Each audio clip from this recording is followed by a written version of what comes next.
আমি কোনো একটা অনুষ্ঠানে উপস্থিত হলাম।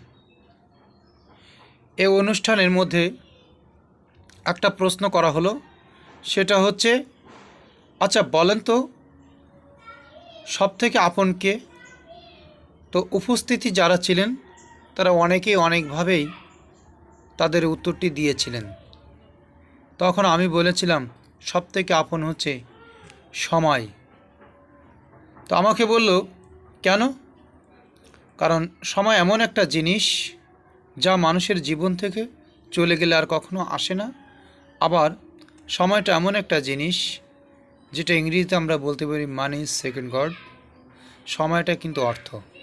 অতএব সময়টা যদি আমাদের ঠিক থাকে তাহলে জীবনের প্রত্যেকটা কাজে কর্মে অবশ্যই ঠিক থাকবে এবং আপনি সুন্দরভাবে আপনার